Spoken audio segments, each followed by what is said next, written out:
고린도전서 14장 1절부터 5절까지 같이 읽습니다. 사랑을 따라 구하라. 신령한 것을 사모하되 특별히 애언을 하려고 하라. 방언을 말하는 자는 사람에게 하지 아니하고 하나님께 하나니 이는 알아듣는 자가 없고 그 영으로 비밀을 말함이니라. 그러나 애언하는 자는 사람에게 말하여 덕을 세우며 권면하며 안위하는 것이요 방언을 말하는 자는 자기의 덕을 세우고 애언하는 자는 교회의 덕을 세우나니 나는 너희가 다 방언 말하기를 원하나 특별히 애언하기를 원하노라. 방언을 말하는 자가 만일 교회의 덕을 세우기 위하여 통역하지 아니하면 애언하는 자만 못하니라. 아멘. 오늘은 고린도전서 14장에 애언과 방언이 나왔는데 그 가운데 방언에 대해서 말씀을 드리고자 합니다. 유튜브에 제 설교가 한 4천여 편 가까이 올라가 있는데 그 가운데 방언에 대한 설교는 10편은 넘을 것입니다. 10편, 20편 뭐 그쪽 저쪽 될 것입니다. 그래서 방언에 대한 설교에서 충분히 제가 설교를 많이 했기 때문에 더 자세하게는 이야기하지 않고 간략하게 이야기하려고 그럽니다. 더 자세한 것은 어떤 방언 설교는 3시간이 넘게 제가 하기도 했으니까 방언에 대해서 더 자세하게 들으시려면 그런 설교들을 참조하시면 좋겠습니다. 제 개인적으로는 방언 은사를 1987년에 받았습니다. 그러니 지금 2018년이죠. 그러니까 저는 방언 기도를 31년을 하고 살아왔습니다. 방언 기도 31년 했습니다. 그리고 이제 제가 알고 있는 방언, 제가 경험하고 체험한 방언. 물론 그 경험 체험 이전에 일단은 성경 본문을 먼저 확인하고 그리고 제가 31년간 방언 기도를 해왔기 때문에 그에 대한 이야기를 아주 조금 하고 그래서 방언 은사에 대한 이야기를 좀 나누려고 합니다. 하나님의 말씀은 성경은 그렇습니다. 우리 설교자 입장에서는 실상은 성경을 연구해서 설교하는 것이기도 하지만 사실은 안 그렇습니다. 사실은 안 그래요. 저 같은 설교자가 오늘 설교하기 위해서 본문을 연구한다. 그러면 사실은 옳은 것 같으나 상당히 이상한 세계 속에 들어갑니다. 성경을 연구할 수 있으나 최소한은 대부분 아는 말씀을 연구해야 됩니다. 그러니까 설교하기 위해서 성경을 연구한다면 이미 그 말씀을 가지고 나는 10년, 20년, 30년을 살아오는 가운데 그런 가운데 이제 설교할 때에 혹시 내가 이 말씀을 가지고 10년, 20년, 30년 살았는데 잘못 알고 있었던 것 아닌가? 잘못 깨닫고 있었던 것 아닌가? 하는 것을 확인하기 위해서 여러 주석, 강해지, 또 귀한 종들의 설교들, 해석들을 참조하는 가운데에서의 연구는 가능하나 내가 어떤 말씀을 가지고 살아본 적이 없어요. 뭔 말인지 몰라요. 그 말씀을 가지고 살지를 않았어요. 그런 가운데 이제 이번 주일에 설교한다. 그리고 토요일까지 말씀을 이 책, 저 책, 이 주석, 저 주석, 이 설교집, 저 설교집, 이 신학책, 저 신학책 참조하고 설교한다면 그건 요리할 줄 모르는 사람이 요리 강의하는 것과 무슨 차이가 있습니까? 스파게티를 한 번도 안 만들어 본 사람이 책상에서 요리책을 보고 스파게티에 대한 것을 공부한 다음에 한 번도 스파게티를 안 만들어 보고 스파게티의 최고 요리사인 양 그렇게 가르치는 것 보다 더 어리석을 것입니다. 왜냐하면 하나님의 말씀은 진리이기 때문에 이 진리의 말씀을 잘못 강론하고 잘못 해석한다는 것은 정말 무서운 하나님의 심판을 받을 수밖에 없는 것입니다. 그래서 이 강단은 정말 하나님의 무서운 심판이 임하는 통로와 도구가 얼마든지 되고 설교하는 것 자체가 귀한 일이 될 수 있지만 오히려 무서운 죄가 된다는 사실입니다. 그 어떤 죄보다도 강단에 서서 설교하는 것이 말씀을 바르게 해석하고 가르치고 강론하지 않는다면 그 주의 종에게 임하는 심판의 가장 기본은 당연히 지옥일 것이다. 지옥일 것이다. 왜? 그는 소경이니까. 소경이 소경을 인도하면 둘 다 구덩이에 빠지느니라. 소경이 갈 곳은 지옥밖에는 없습니다. 그는 소경이니까. 최소한 그는 열 처녀 가운데 미련한 다섯 처녀에 들어갈 테니까 그렇습니다. 그래서 제가 이 방언에 대해서 설교를 하면서 전제로 제가 이야기한 것이 그렇습니다. 제가 방언 기도를 안 하고 살아왔다면 혹은 방언 은사를 안 받았다면 저는 사실은 방언 은사를 받기 전까지는 방언의 세계를 안다고 말할 수 없어서 방언에 대한 말씀을 제대로 해석할 수 없게 될 것입니다. 물론 제가 방언 기도를 하고 살아왔다 해서 방언에 대한 말씀을 바르게 해석할 수 있는 것은 아닙니다. 있는 것은 아니에요. 그러나 최소한 방언에 대한 말씀을 제대로 해석하려면 방언 은사를 받고 그 가운데 꽤 살았어야 되죠. 꽤란 기준은 2년, 3년 정도 열심히 방언 기도해서 방언 기도로 인한 능력을 체험하고 방언 기도의 열매를 맺고 그 정도 됐을 때 제가 꽤 그렇게 인정하겠습니다. 애언에 대해서도 누가 설교하려면 그는 애언의 은사가 뭔지를 알았어야 되고 애언으로 역사하시는 성령의 역사 속에서 꽤 상당히 살아왔어야지 그는 말할 수 있을 것입니다. 물론 예외적으로 그렇지 않다 해서 말을 할 수 없다는 건 아닙니다. 그러나 자세히 말할 역량은 되지 않을 거라 그 말이죠. 요리사가 아니면서도 요리에 대해서 말할 수 있지요. 말할 수 있지요. 내가 요리사가 아닌데 내 주변 사람들이 나보다 더 요리 실력이 떨어진다면 내가라도 말해야지 누가 말하겠는가요? 나라도 가르쳐야지. 그런 상황은 충분히 될 수 있다. 그래서 일단은 제가 방언 기도를 31년을 해왔다고 이야기하고 그러면서 이제 이 방언에 대한 말씀이 왜 성경에 기록됐느냐. 하나님의 말씀은 대부분이 자동으로 역사하지 않습니다.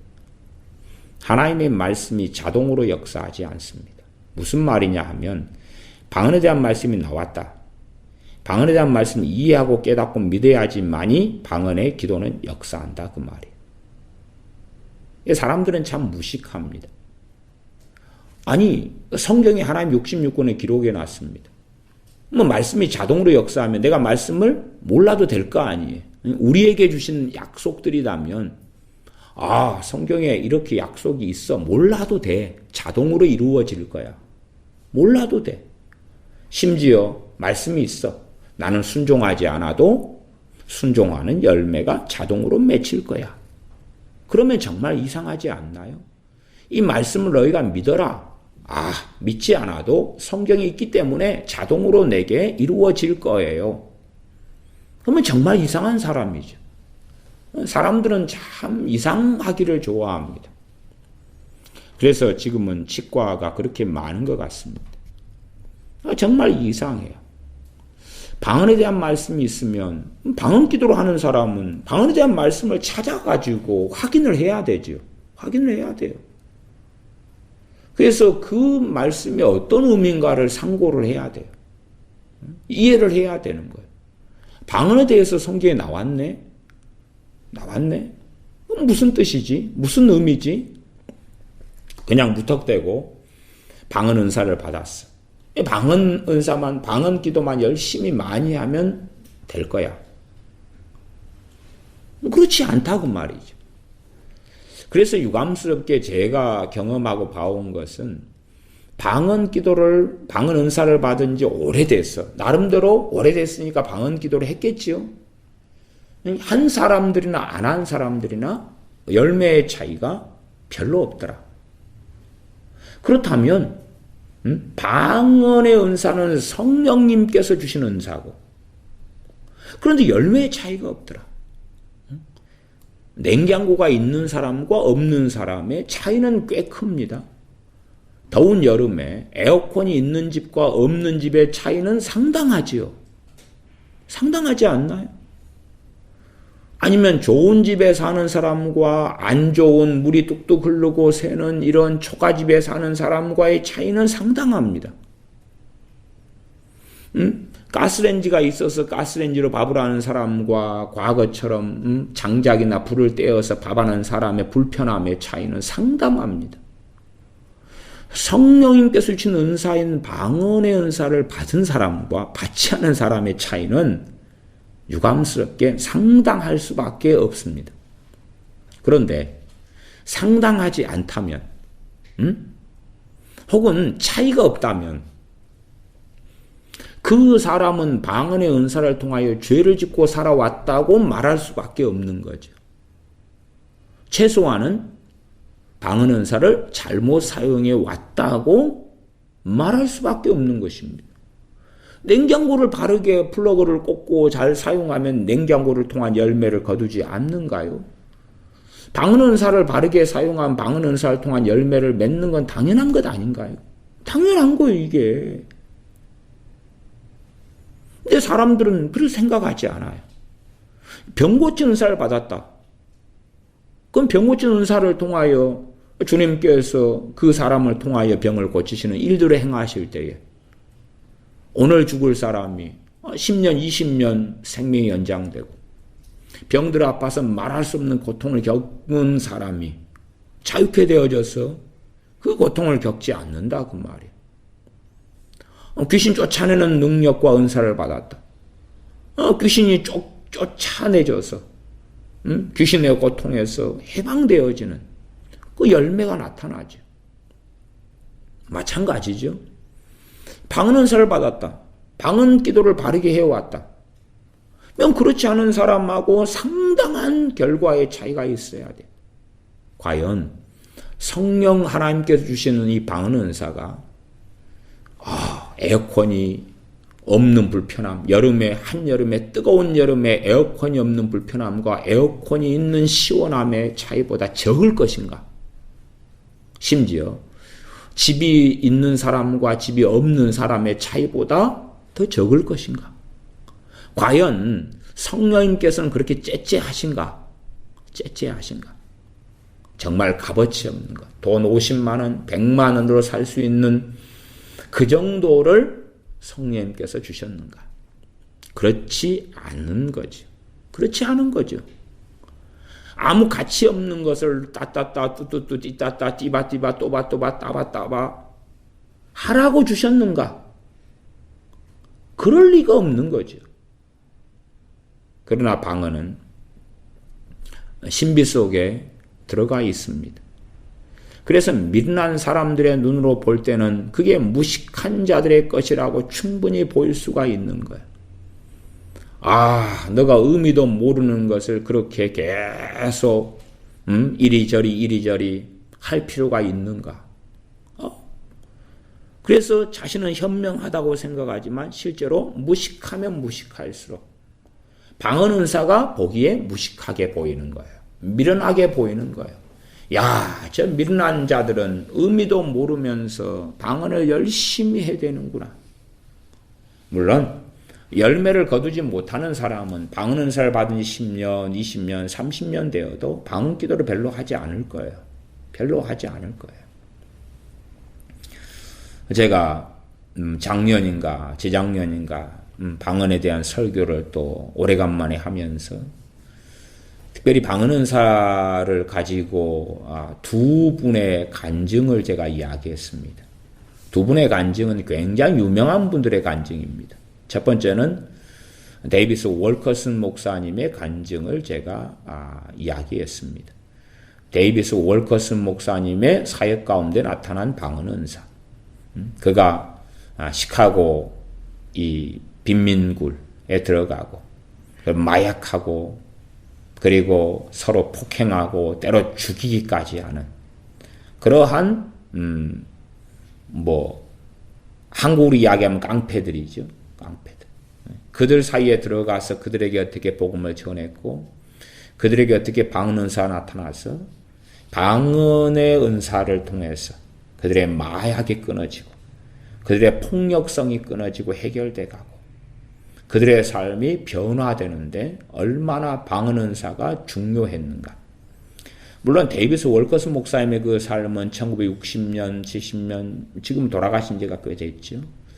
그분의 삶이 영화로도 나오고 십자가와 깡패, 십자가와 칼 이러한 신앙 서적으로도 오래전부터 나왔습니다. 그래서 원체 유명한 일인데 그 가운데 요즘에 번역된 그분의 삶에 대한 간증에 대한 책 가운데서 특별히 방언에 대한 부분을 좀 주목해 보시라. 그렇게 제가 말씀드리는 거고.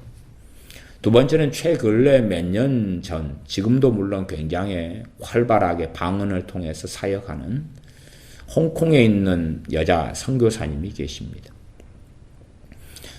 그 여자 선교사님이 영국의 선교사님이고, 그러고 홍콩에서 사역을 하는데, 거기에서 가장 많은 마약하는 사람들을, 마약을 방언의 은사를 통해서 마약이 끊어지고 있는 거죠. 그래서 오죽 그 놀라운 일이 벌어지고 있기 때문에 홍콩 정부에서는 땅을 주고 건물을 짓도록 하고 그 모든 마약센터, 마약 치료소를 합친 것보다 당신이 하는 그것을 통해서 그 방언하고 방언하는 걸 통해서 더 많은 마약에 사로잡힌 사람들이 마약 중독자들이 치료되고 있다고 인정해 주었고 홍콩 정부가 땅을 주고 그리고 마약 치료를 더 적극적으로 권장하고 도움을 더 요청했던 거고 영국이 BBC의 방송인가요? BBC에서는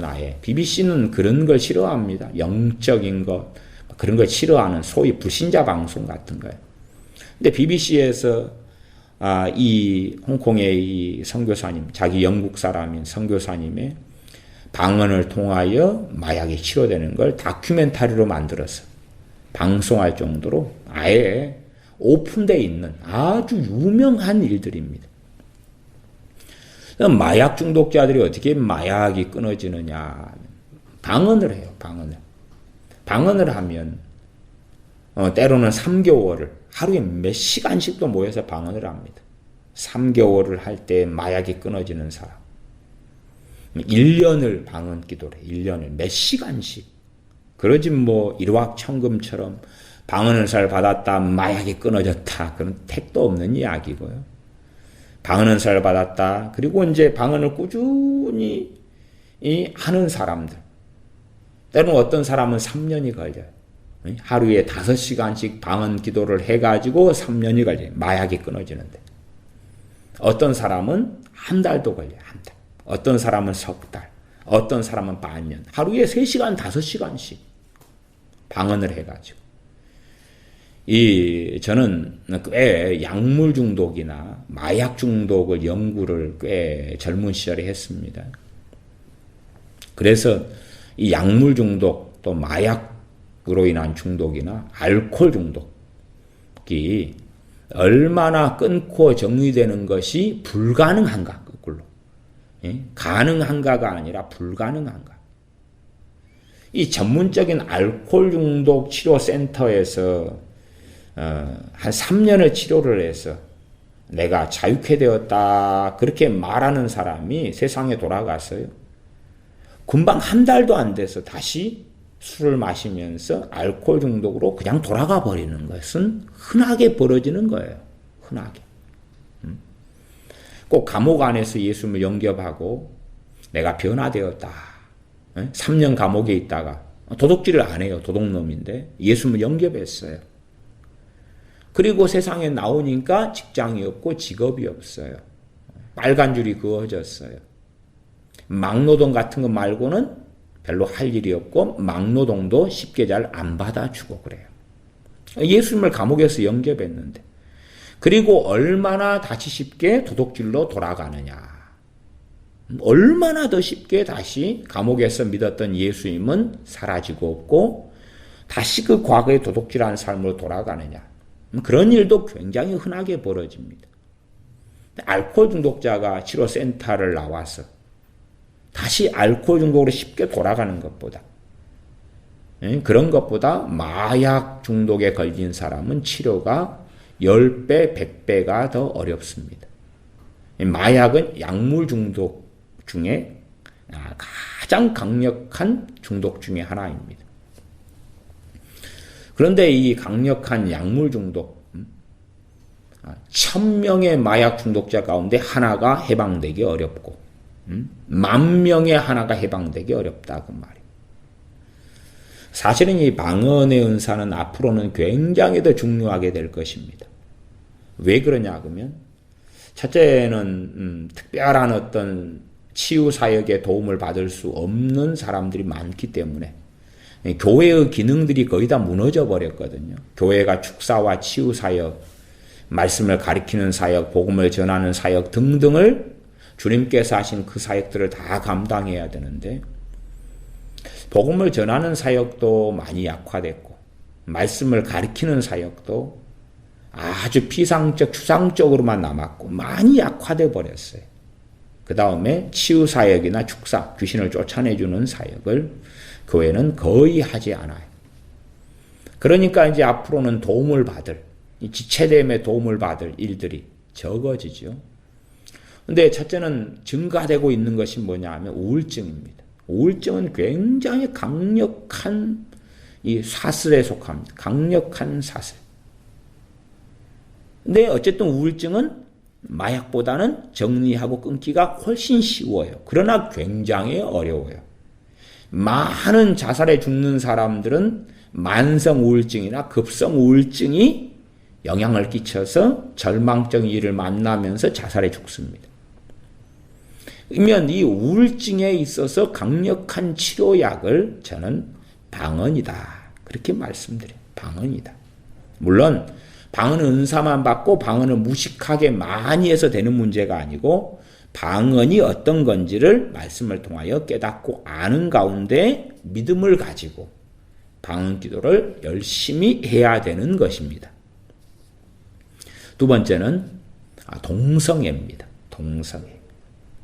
이 동성애는 여러 가지가 복합적입니다. 때로 동성애의 영이 침투에 들어가고 그 다음에 그의 어떤 마음에 귀신이 주는 우울함, 외로움, 쓸쓸함 아니면 동성을 사랑하게 되고 좋아하게 되는 지향성 뭐 여러 가지가 영향을 미칩니다.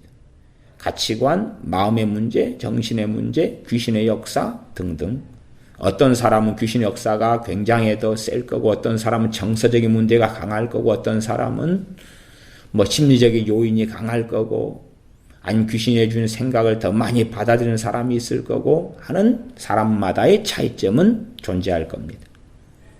이 동성애를 정리하고 끊는 것.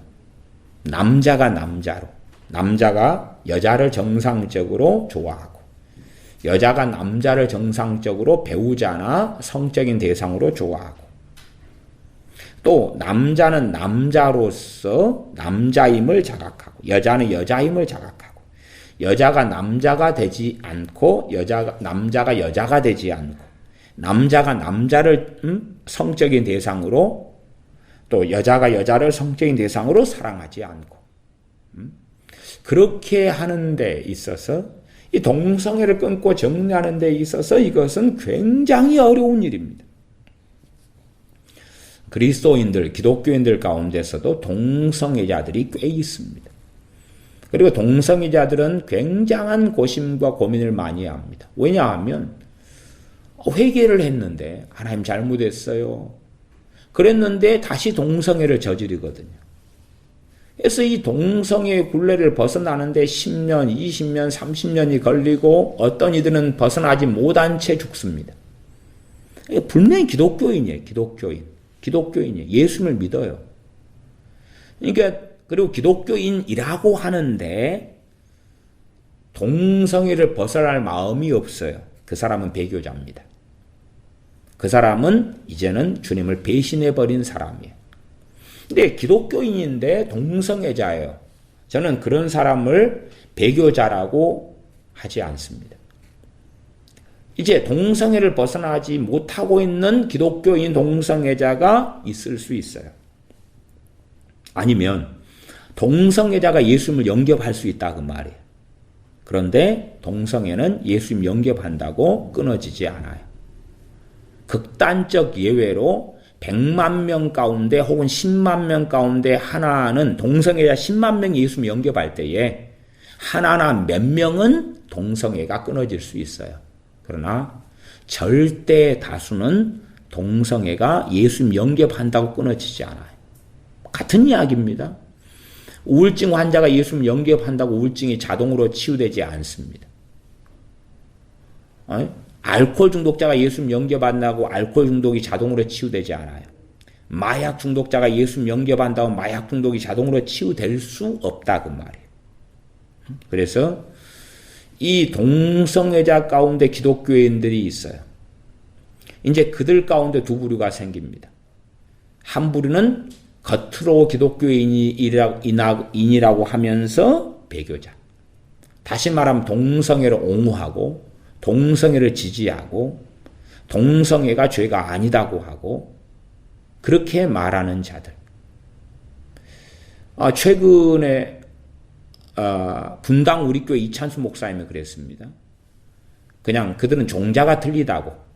다시 말하면 동성애자로 누구는 태어난다 그런 이야기를 하는 웃기는 주장을 그 대한민국의 손에 꼽히는 베스트셀러 작가이며 유명한 그 목사님이 이야기했어요. 그는 배교의 길로 걸어가고 있는 자입니다. 어쨌든 이 동성애로 어떤 사람은 일찍부터 아예 자기에 대한 자각을 할 때부터 그 이전부터 동성애의 귀신이 역사했을 수 있습니다. 그래서 자기가 느끼기에는 나는 동성애자로 태어났다라고 착각할지 몰라도 아주 이른 시기에 귀신이 침입을 한 경우도 있습니다. 그러나 예수님을 영접하면서 동성애에서 자동으로 해결되는 것이 아닙니다. 그리고 이제 동성애와 싸우는 사람이 있고 안 싸우는 사람이 있습니다. 안 싸우는 사람은 주님을 배신하는 길로 걸어가는 것이고 동성애를 회개하고 다시 동성애를 하고 다시 회개하고 하더라도 싸우고 있는 사람은 동성애의 이 악한 죄 가운데 동성애의 죄는 말할 수 없이 큰 죄입니다. 로마서 1장이 정확하게 이야기하죠. 하나님의 진노, 하나님의 유기, 하나님의 버림이 나타나는 그 무서운 죄 중에 하나가 동성애라고 말씀하고 있죠. 동성애를 해결하는 가장 강력한 은사가 방언은사다 그 말이에요. 방언은사다.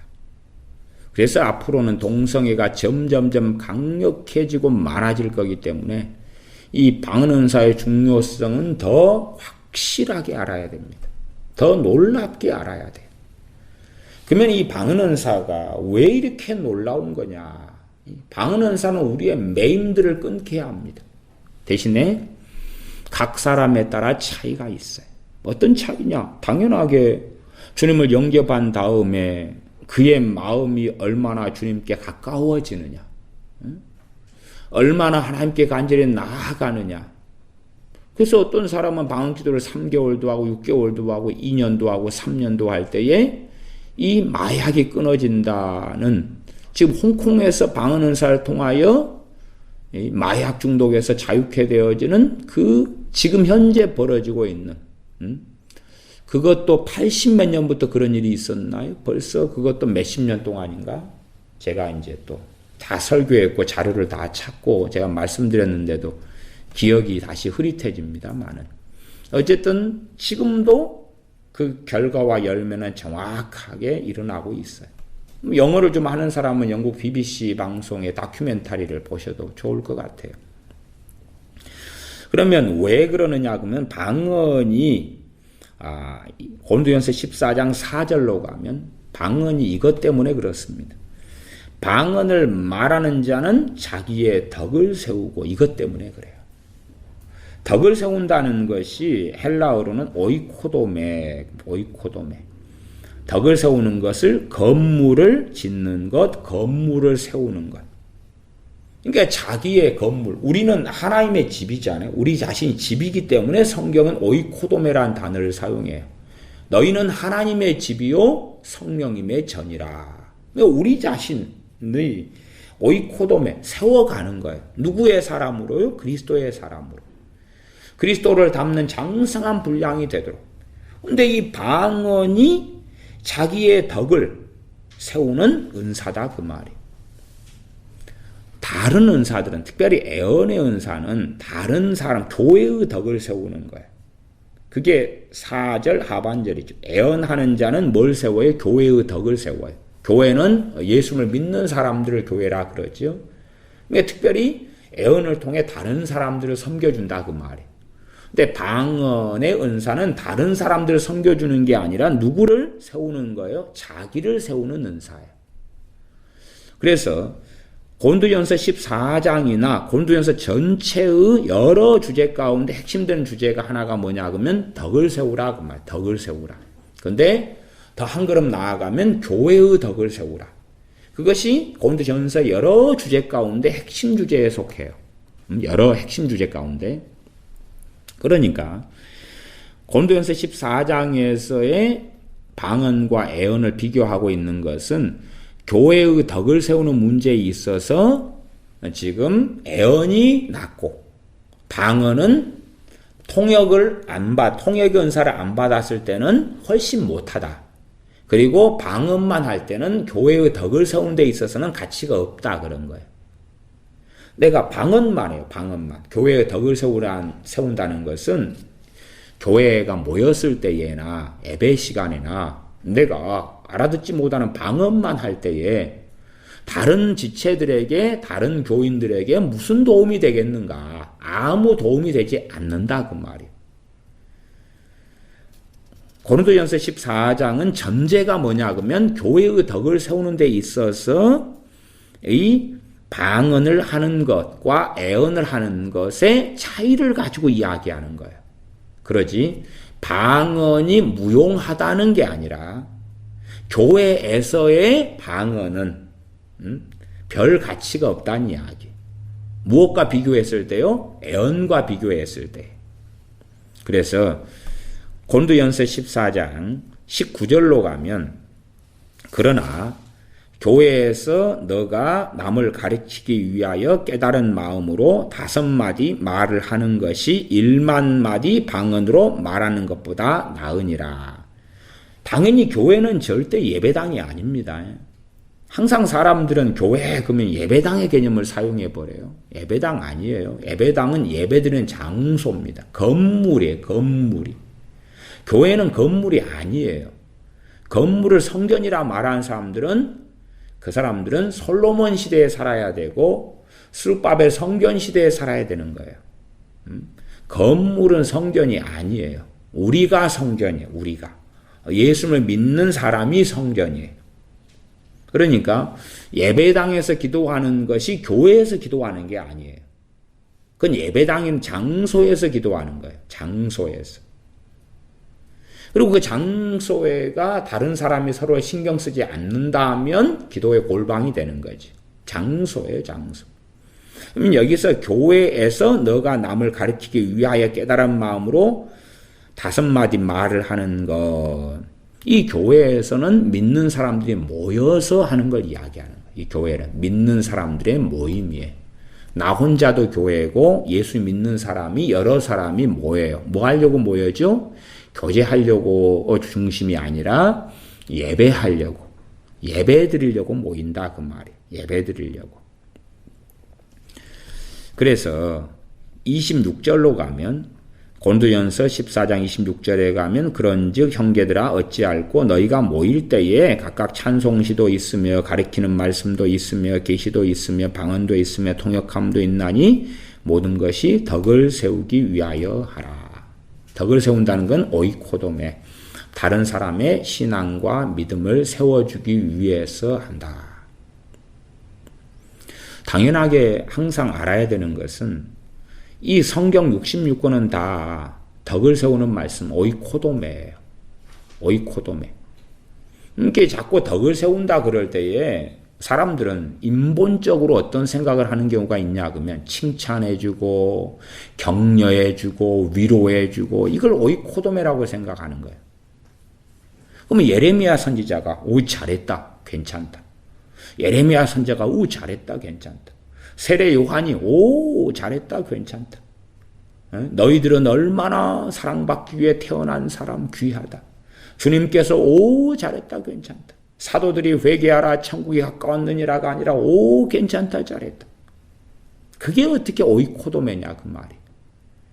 오이코도메 안에 덕을 세우는 것 안에는 당연히 책망하는 것, 훈계하는 것, 때로 징계하는 것, 가르치는 것, 위로하는 것, 소망을 주는 것, 사랑하는 것.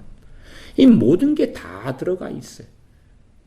징계받아야 될 사람한테 징계를 하는 것이 오이코도메고 책망받을 사람에게 책망하는 게 오이코도메고 정말 주님을 사랑하는 가운데 인내하고 환난을 받는 사람들에게는 위로하는 게 오이코도메고 때로는 잘못된 길을 걸어갈 때 책망하고 권면하는 것이 오이코도메고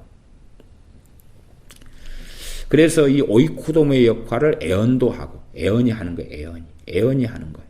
애언이 교회에게 오이코도메의 역할을 하는 거예요. 가장 기본적인 이 오이코도메가 선지자들을 통해서 일어났던 거예요. 우상 숭배하는 자들에게의 오이코도메, 하나님을 경외하는 자들에 대한 오이코도메가 달랐다 그 말이에요. 달랐다.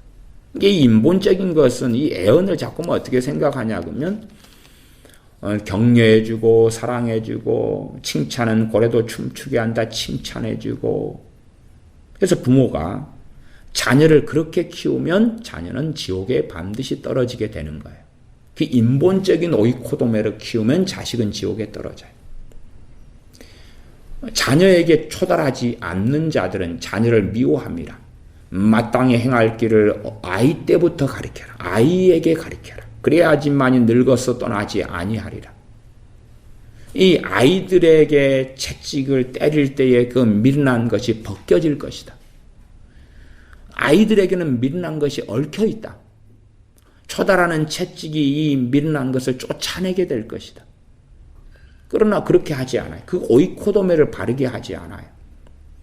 요즘에 이 거짓 애언자, 거짓 선지자 혹은 거짓 애언들의 특징은 좋은 말을 하고 좋게 말하고 위로하고 격려하고 소망을 주고 하나님이 당신과 함께한다 그러고 위대하게 당신을 쓴다 그러고 이런 거짓 오이코도메를 사용하는 거예요.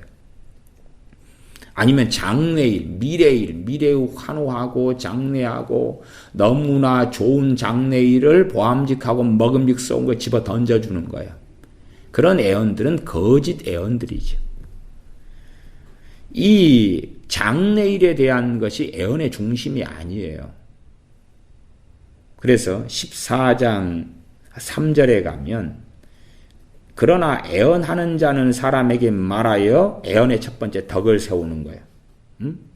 오이코도메, 덕을 세우는 거예요. 애언한 사람에게 말하여 덕을 세우는 거예요. 건물도요. 잘못 지어졌을 때는 잘못 지어진 것을 때로는 부수고 고쳐야 돼요. 그게 오이코도메죠. 건물도 그런 거예요. 하수도가 잘못 났으면 그 잘못 난 대로 그대로 해도 됩니다. 이게 오이코도메가 될 수가 없죠. 냉장고 고장 나면 냉장고로 분해하고 수리해야 되잖아요. 이게 오이코도메지. 덕을 세우고 권면하고 권면해. 권면을 언제 하나요? 여러 상황 가운데 합니다. 그래서 어떤 권면에는 책망이 들어가요. 그게 권면이에요. 왜 그렇게 하냐? 부모가 자식한테 하는 게 권면일 때가 많지. 야, 너가 공부를 그렇게 안 하면 나중에 어떤 사람이 되려고 그러냐? 네가 입에 욕을 그렇게 하고 살면 너는 하나님 앞에서 설 수가 없어. 그리고 그래도 말을 안 들으면 어떤 권면을 합니까? 초달하는 권면을 하죠. 그리고 입으로만 하는 게 아니다 그 말이에요. 권면이 좋은 것만 하는 게 아니에요. 모이지 않는 사람들에게 주님이 오실 때 가까워질수록 모이기를 힘써라. 권면하죠. 때로는 그게 무서운 책망이 할 수밖에 없죠. 그리고 안위하는 것이요. 안위는 위로하는 것이죠. 위로하는 것. 누구에게 위로가 필요합니까? 누구에게요?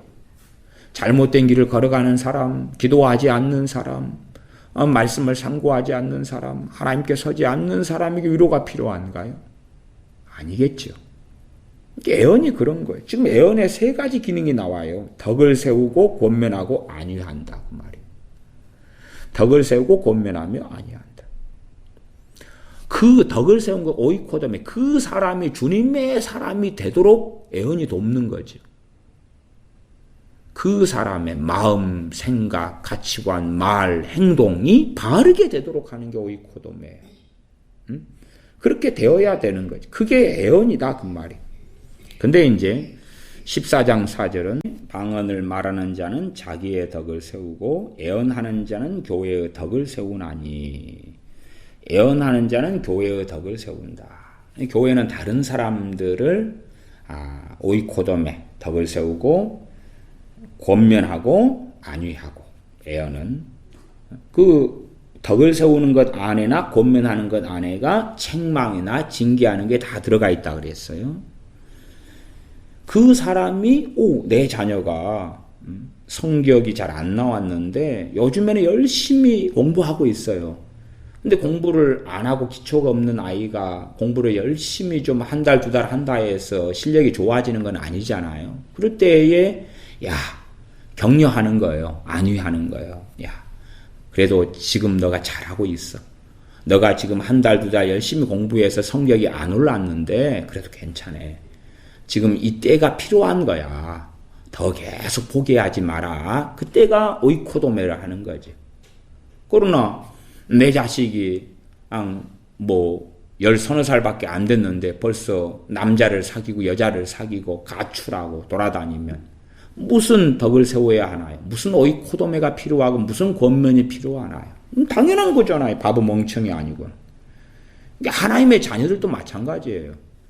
그 사람이 주님 앞에 어떻게 사느냐에 따라서 성령님의 역사로 나오는 애언의 오이코도메, 그 애언의 권면, 애언의 안위는 달라질 거라고 말해요.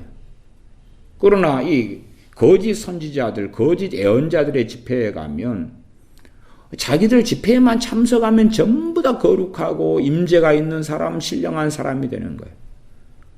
거짓 선지자들 혹은 신사도들 이런 자들은 자기들의 집회나 모이면 이곳에 임재가 있다. 하나님의 거룩한 임재가 있다 그래요. 무슨 말이에요? 자기들 집회에 참석한 그 사람들이 다 거룩한 사람들이다 그런 말이죠. 무슨 생쇼를 하나요? 모인 사람 가운데 정말로 신령하고 거룩한 사람이 정말 주님 사랑하고 성령 충만한 사람이 몇 %나 될까요? 거기에 무슨 임재, 쉐키나 영광을 이야기해요. 좀 상당한 코미디를 사용해도 사람들은 잘못된 자기를 옳다 인정해주면 그 사람을 참 선지자로 여기는 거예요. 잘못된 길을 걸어가는 자신을 책망하면 기분 나빠하는 것이고. 그래서 이 방언 은사는 14장 4절에 자기의 덕을 세운다 그 말. 자기의 유익을 위한 은사. 어떤 면에서는 자기의 유익을 위한 은사 중에 독보적이다 그 말이에요. 가리키는 건 남을 가리키잖아요. 물론 자기도 유익을 얻긴 하지만 주 대상이 교회고 다른 사람들이에요.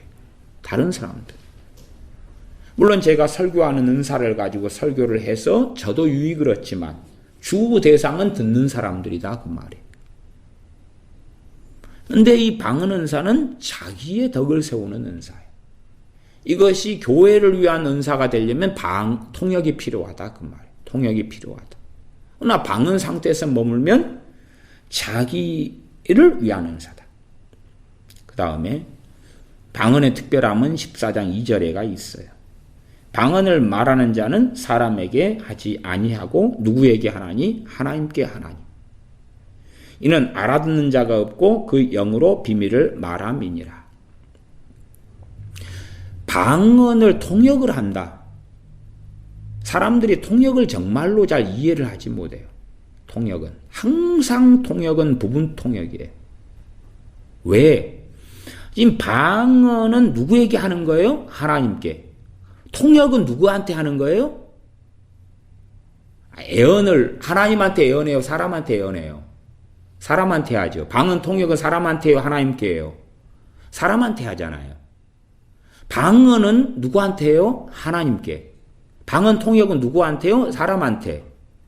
그러니까 방언 통역을 한다 해서 그 방언에 우리가 기도하는 내용하고는 다른 거예요, 그냥. 조금의 그 파편을 보여줄 수는 있으나 부분의 부분을 통역을 통하여 내가 어떤 기도로 하고 있는지 부분의 부분을 통역을 통하여 보여줄 수는 있으나 그러나 방언의 통역은 애언과 함께 가는 거예요. 방언을 매개체로 해서 방언 통역은 애언과 거의 같은 기능을 한다 그 말이에요. 왜? 방언 통역은 사람한테 하는 것이니까. 애언도 사람한테 하는 거고. 근데 그래도 방언 통역에는 한 가지 더 있어요. 사람에게 하는 애언 말고 그가 하나님께 하는 기도들도 함께 섞여서나 함께 나오는 경우들이 종종 있어요. 그래서 그것이 애언하고 좀 다른 점이에요. 물론 애언도요, 우리의 심령으로서 어떤 우리의 속의 마음의 기도가 애언을 통해 나올 때도 있어요. 이것을 애언인데 그 애언을 좀 더 기능상으로 우리 은사 사용하는 사람들은 심령기도다 이렇게 해요. 물론 천주교인들은 방언을 심령기도다 그래요. 근데 우리가 사용하는 심령기도 내용 그런 게 아니라 그 사람의 마음의 기도를 애언을 통해서 나오는 거예요. 그것을 심령기도라는 단어를 사용해요. 물론 그 세계를 이해하지 못하는 사람은 이 단순하고 짧은 설명을 가지고 이해하지는 못할 거예요. 어쨌든 간에 그렇게 이 방언은 주로 대부분 방언은 절대적으로 하나님께 하는 건데 통역은 대상이 사람이 되는 거예요. 사람이 듣도록. 이게 방언에 있는 기도의 내용이 일부 나오더라도 누가 듣도록 하는 거예요? 통역을 듣는 사람이 그걸 듣도록 하는 거예요. 이게 대상이 사람이다 그 말이에요. 대상이 사람이에요. 그러나 방언은 대상이 하나님이에요. 그러니까 방언 통역 은사를 받았다 해서 내가 하는 방언의 100분의 1, 1000분의 1도 제대로 통역할 수 없어요. 제가 이거에 대해서 더 깊게 설명을 안 하겠지만 이런 것을 1시간씩 30분씩 설명해도요, 대다수가 이해하지 못하더라고요. 왜 그런지를. 이해를 하지 못해요.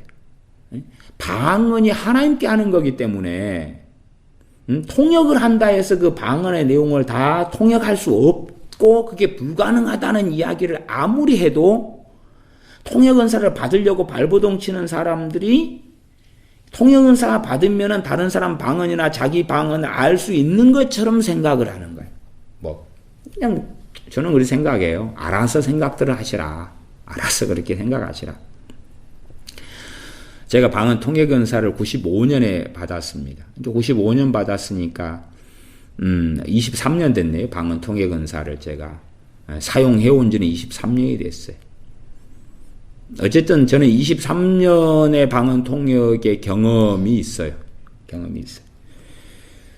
그래서 방언에 대해서는 정확하게 사람에게 하지 아니하고 하나님께 하나니 이는 알아듣는 자가 없고 그 영으로 비밀을 말함이니라. 알아듣는 자가 없어요. 없으면 누가 방언 통역하는 사람이 있다고 합시다. 고린도 교회에. 저 A라는 사람이 방언을 해요. 알아들어요? 못 알아들어요? 못 알아들어요.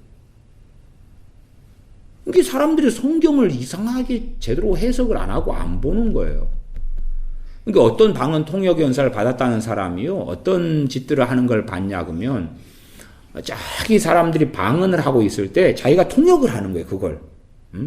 자기는 방언만 들으면 내용을 알 수 있다는 거예요. 그럼 그 사람은 이미 미혹에 잡혀버린 사람이에요. 왜? 말씀이 뭐라고 이야기하냐 그러면 이는 알아듣는 자가 없다 그랬어요. 방언을 알아듣는 자가 없다고 그랬어요.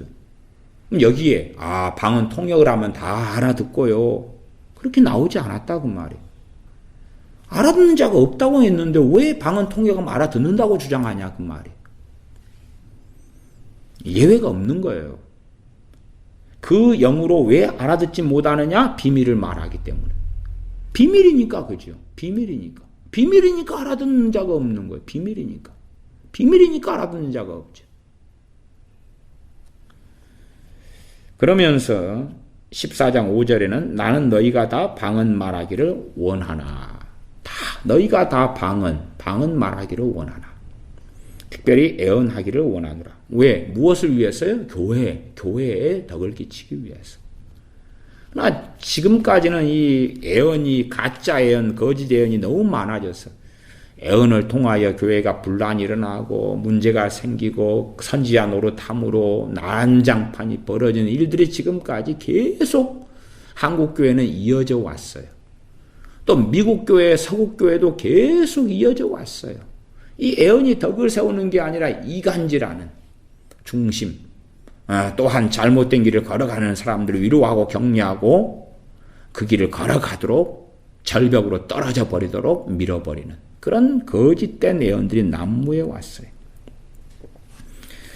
방언에 대해서 14장 18절로 넘어가면 그런 말씀이 있습니다. 내가 너희 모든 사람보다 방언을 더 말함으로 하나님께 감사하노라. 너희 모든 사람보다 더 방언을 말함으로 하나님께 감사하노라. 너희 모든 사람보다 더 방언을 말함으로. 너희 모든 사람보다. 고린도 교회죠, 기본적으로. 고린도 교회 교인들 너희들 그 누구보다도 나는 더 방언을 더 많이 말한다. 사도 바울은 얼마나 바쁩니까? 복음을 전하고 말씀을 가리키고 치유하고 귀신을 쫓아내고 전 세계를 다니면서 복음을 전해야 되고 얼마나 바쁩니까? 말씀을 가리켜야 되고 또 자기의 경건의 시간도 항상 가져야 되잖아요. 우리 주님께서도 치유사에 가시다가 밤늦게까지 치유사에 가시다가 그러다가 또 새벽 미명에 일어나셔서 한적한 곳에 가셔서 기도하셨어요. 그런 것처럼 사도 바울도 주의 말씀과 기도로 살아갔고 얼마나 바빠요. 근데 이 바쁜 여정 속에선 이 고린도 교회 너희들 누구보다도 너희 모든 사람보다 방언을 더 말한다 그 말이에요. 그러면서 하나님께 감사하노라. 왜 더 말하겠어요? 방언의 유익을 누구보다 방언의 능력을 누구보다 사도 바울은 체험하고 있으니까. 그러면 방언 기도를 많이 함으로 이 마약이 해결돼 가는 오이코도메니까 생각해 보세요. 자기의 덕을 세워야 되는데 내가 마약하면서 성령 충만한 그리스도인으로 살 수 있어요, 없어요? 없잖아요. 내가 동성애하면서 깨어있는 하나님의 자녀로 못 살잖아요. 내가 음행하고 음란물을 접하고 성중독에 빠져서 살면서 내가 주님을 경외하는 그리스도인으로 살 수 없는 거예요. 내가 분노에 사로잡히고 그러면서 그리스도인으로 살지 못해. 심지어 맨날 귀신 주는 생각만 받아들여요. 우리 지혜처럼. 귀신 주는 생각을 하루에도 막 10번씩 받아들여요. 근데 깨어있는 사람 못 살잖아요. 자기의 생각과 귀신의 생각이 구분이 안 되는 거예요. 구분이 안 돼. 거기에 뭐가 중요한 거예요? 방언. 얼마나 방언 은사가 이 정말로 짜짜부짜 찌찌빠짜 쭈쭈빠짜 리찌빠짜 하찌빠짜 로찌빠짜 리찌빠짜 정말로 미련한 이 사용하지도 않는 물론 언어 방언으로 사용하는 언어의 방언을 주실 때가 있어요. 스페인어, 영어, 중국어, 일본어 또 어떤 서양 사람, 미국 사람은 한글 방언을 받은 사람도 있더라고요. 근데 이 언어 방언도요, 한 달, 두 달 하다 보면 다시 바뀌어버려요, 그냥. 이 언어 방언도 잠깐 동안 표적으로 남아있다가 바뀌어버려요, 그냥. 그래서 특별할 때에 사용하는 언어 방언이 나올 때가 있고, 나머지는 시간 흘러가면 바뀌어버려요. 영어를 하다가 영어에 속하는데 영어가 아닌 걸로 바뀌어버려요. 맨 처음에 사도행전 2장의 언어 방언을 받은 사람들 또 시간이 흘러가면 고린도 전서에 있는 방언처럼 바뀌어버리는 거예요. 영어로 비밀을 말하는 걸로 바뀌어버려요. 내가 방언을 받아가지고 영어를 계속 하고 있으면 비밀이 아니죠. 다 듣고 알아버리는데. 영어를 쓴 사람 다 알아버리는데. 내가 스페인어 방언을 받았어요. 스페인어 쓴 사람 다 알아버리는데 그게 비밀일 수가 없죠. 결국은 표적적으로 언어 방언을 받아도 시간이 좀 흘러가면 비밀한 언어로 바뀌어버리는 거예요. 비밀한 언어로. 그래서 성경 크게 방언이 두 종류가 나와요. 하나는 언어 방언. 사도행전 2장처럼 언어 방언. 그 다음에 고린도 전서에 나오는 비밀의 방언. 그러나 다른 건 아니에요. 언어 방언을 한 달, 두 달, 석 달 하다 보면 고린도 전서에 있는 비밀의 언어인 방언으로 바뀌어버려요. 제가 방언 기도를 하면서 방언사를 받은 사람들을 계속하여 관찰하고 살펴봐온 결과예요. 계속 연구하고 살펴봐 왔어요. 30년을. 언어 방언을 받은 사람이 있어요. 시간 지나면 바뀌어버려요. 그냥 바뀌어버려요. 일본어 방언을 받은 사람이 시간 지나면 바뀌어버려요. 바뀌어버려요.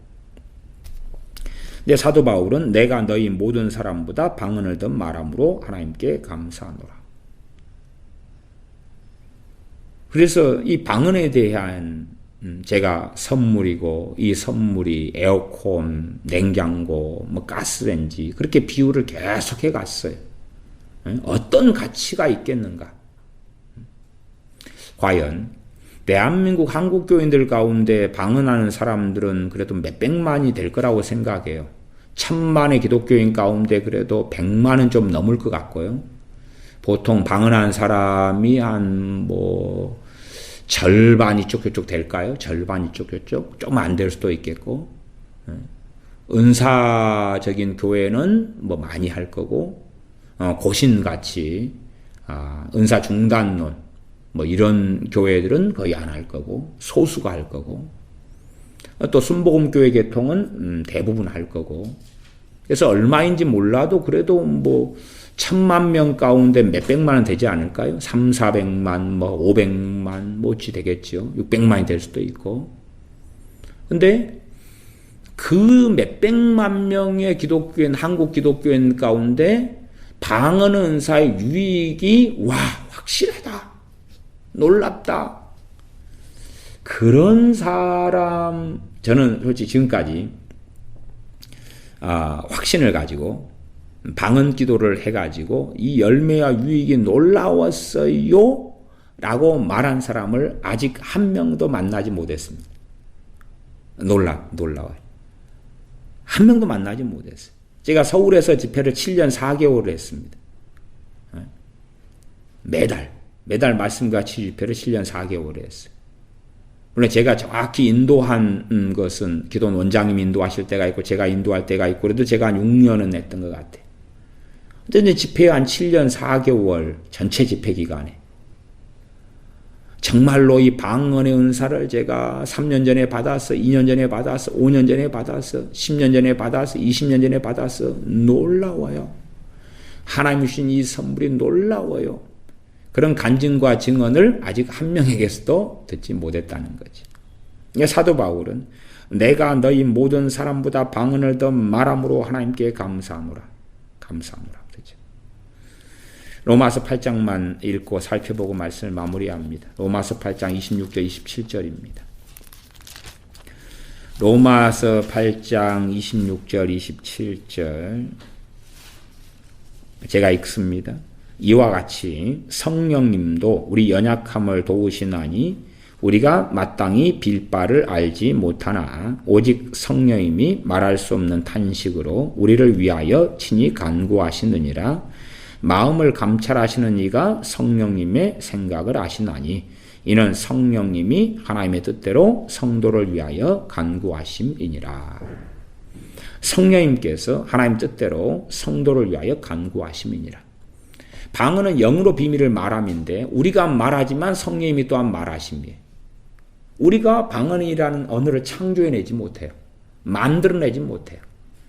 우리나라 말로 기도하는 것은 우리가 사용하는 말을 우리가 이제 편집하고 단어와 문장을 만들어내어서 하나님께 하는 건데 방언은 우리가 언어와 단어를 만들어내지 못하는 거예요. 성령님께서 하나님의 뜻대로 간구해 주시는 거예요. 방언의 기도는 어쨌든 간에 무조건 신령할 수밖에 없어요. 결과가 좋다는 건 아니에요. 방언의 기도를 아무리 많이 해도 아무 열매가 없을 수 있어요. 그건 너무나 흔하게 벌어지죠. 왜 그러느냐? 당연히 방언에 대해서 이해를 못하고 알지 못하고 그러니 이 사도 바울은 방언을 더 누구보다 많이 말함으로 하나님께 감사를 드려요. 뭐 때문에요? 이 방언 은사 때문에 그렇지. 그러나 정말 방언 은사에 대한 정말 감사가 있느냐? 감사하는 사람 거의 만나지 못했다고 말이에요. 방언을 받기를 사모해가지고 오랜만에 받은 사람은 받은 다음에 아이고 좋다 감사다 그러는데 방언사 받은 다음에 3년, 5년, 10년 지난 다음에 방언의 은사에 대해서 감사하는 사람은 거의 없더라. 왜? 열매가 없으니까. 열매가 없으니까. 로마서 8장 26절, 27절도 참 드릴 말씀은 많은데 제가 자세하게 설명은 하지 않겠습니다. 근데 이 성령님께서 말할 수 없는 탄식으로 우리를 위하여 친히 간구해 주시는 것을 우리가 실제로 누리는 것이 두 가지가 있습니다. 두 가지가. 단지 그냥 성령님께서 우리를 위하여 탄식하고 계셔 지금 나를 위하여 탄식하고 계셔. 나를 위하여 탄식하고 계셔. 그렇게 믿어도 돼요. 그렇게 믿고 싶은 사람은 그렇게 믿으셔도 돼요. 저는 뭐 그런 해석에 자유는 있다고 생각합니다. 그러나 이 로마서 8장 26절, 27절 말씀을 실제로 이제 누리는 게 두 가지가 있는데 하나는 우리말 기도로서 내가 기도의 주도권을 가지지 않고 성령님께서 기도의 주도권을 가지시고 해주시는 우리말 기도를 누리고 체험하는 사람들, 그 사람들은 그 정확한 열매를 누려왔을 것입니다. 성령님께서 주도권을 가지고 기도를 시켜주실 때가 있어요. 그때는 명확한 열매들을 거둡니다. 거꾸로 우리의 인생과 삶 속에서 성령님께서 주도권을 가지고 기도를 이끌어 가시는 것을 누리지 못한 사람들은 정말 놀랍고 긴급하고 중요하고 시급할 때에 하나님의 역사를 누리지 못합니다. 다시 말하면 성령님께서 주도권을 가지고 아무 때나 기도를 이끌어 가실 수 있는 영성과 믿음과 하나님과의 바른 관계에 서야 한다는 이야기예요. 평안할 때에 성령님께 주도권을 가지고 기도를 이끌어 가실 필요는 별로 없으시겠죠. 언제요? 시급하고 중요하고 긴급하고 절박하고 이럴 때에 성령님께 주도권을 가지고 내 기도를 이끌어가 주셔야 될 때가 되는데 그때는 무엇이 그게 가능하냐 가능하지 않냐를 결정하냐 그러면 내가 평상시에 어떻게 주님과 함께 살아왔느냐가 그걸 결정합니다. 내가 평상시에 주님과 함께 살아온 사람은 시급하고 중요하고 긴급하고 위험하고 절박하고 그럴 때에 내가 그때는 어찌 기도할 바를 모르고 당황스럽고 두렵고 무섭고 혼란스럽고 그럴 때에 성령님께서 그때는 우리가 빌 바를 알지 못하게 되고 그때에 우리는 연약함 속에 더 깊이 들어갑니다. 더 깊이 들어가요.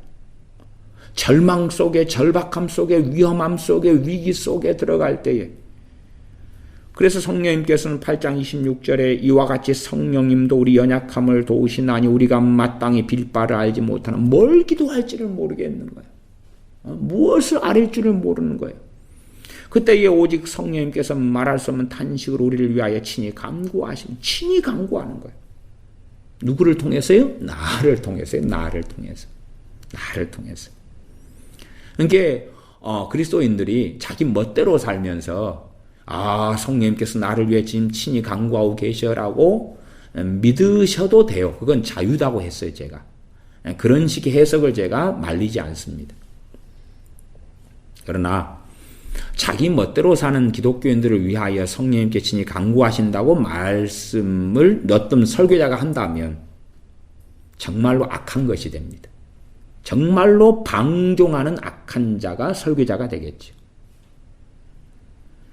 친히 성령님께서 말할 수 없는 탄식으로 우리를 위하여 친히 간구하시는 것을 우리는 누리고 경험해 왔었어야 됩니다. 어떻다면요? 하나님과의 바른 관계 속에 살아왔다면, 혹은 한 걸음 나아가서는 로마에 있는 당시의 로마 교인처럼 그 믿음으로 살아온 사람들이라면 또 제가 그렇게 협의적으로 이야기하겠습니다.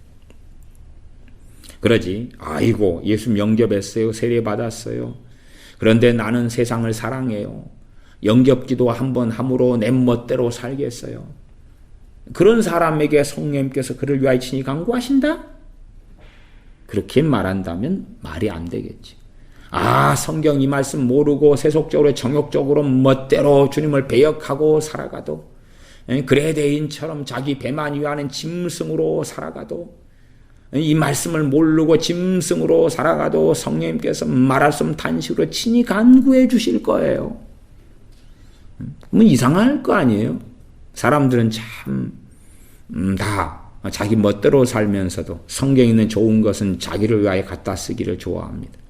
첫째는 성령님께서 우리를 위하여 말할 수 없는 탄식으로 간구하시는 것을, 그래서 우리 기도를 성령님께서 주권적으로 이끌어 가시는 것을 우리는 누려야 하고 누릴 수 있습니다. 두 번째는 이것이 그것은 주로 이제 여러 가지 상황, 신음도 되고, 우리말 기도도 되고, 여러 가지를 경험할 수 있어요. 그 가운데 경험되는 게 방언 기도입니다. 그러니까 성령님께서 말할 수 없는 탄식으로 위하여 친히 간구하시기가 훨씬 더 쉽고 빈번한 것이 방언 기도예요. 왜? 무엇을 아랠지를 알지 못할 때에 밤에 깨어나게 하셔서 무엇을 기도할지 모르니까 방언으로 성령님이 주도권적으로 방언을 막 기도하게 하시는 거예요. 방언으로. 성령님께서 주권적으로 방언을 이끌어 가시는 거예요. 그럴 때들이 우리의 믿음의 여정 가운데 어떤 사람으로 살 때요? 깨어있는 그리스도인으로 살 때에 그런 일들이 우리의 시급하고 중요하고 긴급하고 절박하고 마땅히 빌 바를 알지 못하는 이 세계 속에 상황 속에 있을 때에 방언으로, 제가 방언만은 아니다 그랬어요. 명백하게 우리말 기도도 성령님께 주권적으로 이끌어 나가시는 기도들이 있다 그 말이에요. 그런데 훨씬 더 쉬운 것은 방언이다 그 말이에요. 방언을 무슨 상황인지 몰라요. 제 동생이 세상 속에 있을 때에 저하고 어머니가 같이 경험했던 건데, 비슷한 시기에 밤새워서 방언을 시키는 거예요. 누구를 위해서 하는지도 모르고 그냥 계속 주권적으로 성령님께서 방언을 하게 하시는 거예요. 하룻밤이 지난 다음에 몇 년간 소식이 끊어졌고 단절되어 있고 세상에 빠져있던 동생이 돌아왔어요. 주권적으로 성령님이 시키시는 거예요. 누가 죽어가요. 근데 그에게 복음을 전해달라 부탁을 받았어요. 가려는데 성령님께서 안 된다는 거예요. 안 된다는 거예요. 그 다음에 1시간 동안 주권적으로 막 방언을 기도를 시키시는 거예요. 1시간 동안. 1시간 기도가 끝나가니까 성령님이 됐다 그러시더라고요. 됐다. 그의 영혼을 위해서 주권적으로. 이게 제 주권적으로 성령님께서 방언 기도를 시키시는 걸 제 자신이 제가 주도권적으로 방언 기도를 하는 게 아니라 성령님께 주권적으로 제 기도를 이끌어 나가시는 것을 이제 경험하면서 그 지금 죽어가고 있는 그분을 위해서 기도를 지금 시키시고 계시는구나. 근데 가니까 이미 혼수 상태에 빠져버렸어요. 의식이 있는지 없는지 눈을 뜰 힘조차도 없었어요. 의식이 왔다 갔다 하는데 의식이 들어왔는지 나갔는지를 알 수가 없는 거예요. 어쩔 수 없이 의식이 있는지 없는지 몰라도 복음을 전했을 때에 그때 눈에 눈물이 흐르면서 이 사람이 구원받았다는 확신을 얻을 수 있었어요. 얼굴이 환해지는 거예요. 시커먼 얼굴이 환해지는 거예요. 그리고 한 2시간 뒤에 임종하시고 돌아가셨어요. 연세가 87인가 되는데 평생 절에 다녔어요. 평생 불교인으로 살았어요. 그래도 이 전신 마비의 시간이 꽤 있었어요. 아니 전신 불구가 돼가지고 꽤 살다가 이제 임종을 앞두게 되었을 때, 그러니까 성령님께서 주도권적으로 주권적으로 기도를 이끌어 가실 때에 우리말 기도도 그럴 때가 있고 신음의 기도도 그럴 때가 있는데 훨씬 더 쉽게 성령님께서 내 생각과 내 가치관을 넘어서 이끌어 가실 수 있을 때가 이 방언이에요. 방언이.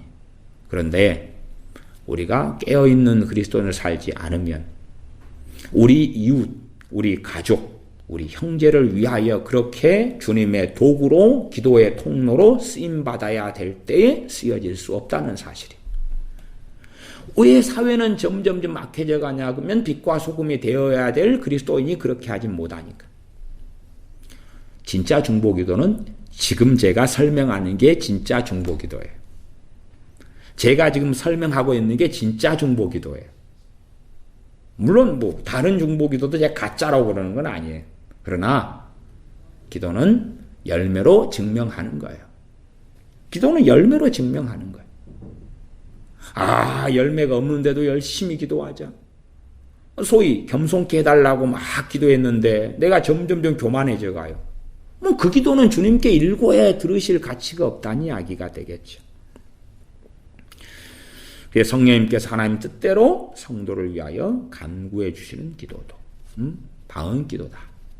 이 기도도 방언 기도다.